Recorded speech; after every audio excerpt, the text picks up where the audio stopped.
It's always funny when you go back and read very classic bits of literature from very well regarded authors who have maybe fallen a little bit out of favor over time because you don't really know what you're going to get. Sometimes you'll find an undiscovered gem, or sometimes you'll kind of understand why maybe they're not as highly read as they used to be. This is something I was very aware of when I was reading Madame Crowls' Voice by Joseph Sheridan Le Fanu. So J.S. Le Fanu is probably best known as the writer of Carmilla now.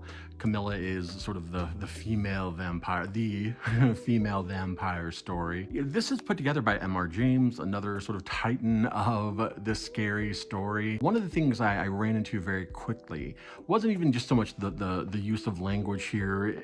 When you read some writing from an era that is bygone, it can tend to take a little longer just because the writing doesn't necessarily flow in the same way that it would for a modern reader as it did back then. So there's some of that already.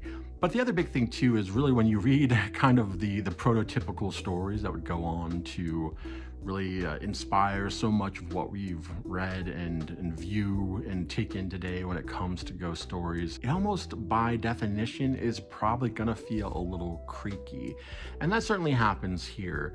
I think there's a lot of power to these stories still. I think there's a lot of interest to the stories. I think for modern readers, it will sometimes feel like there's not enough to them.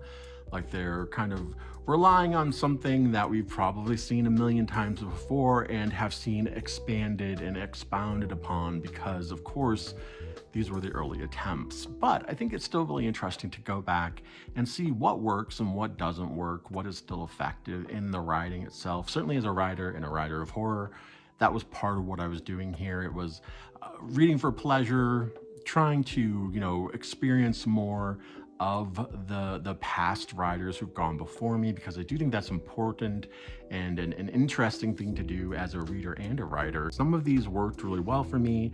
Some of them I just felt like were a little undercooked, certainly by today's standards. And some of them were still very intriguing and definitely had moments that I thought really tapped into something very creepy. This is one of those books where I'd say actually it's probably better listened to than reading it yourself. This year when I was carving my jack-o'-lantern, that's how long ago I read this, I found this entire book of stories read on YouTube for free by a really decent reader. I popped that on and listened to a couple of the stories in this book that way and actually enjoyed myself 100% more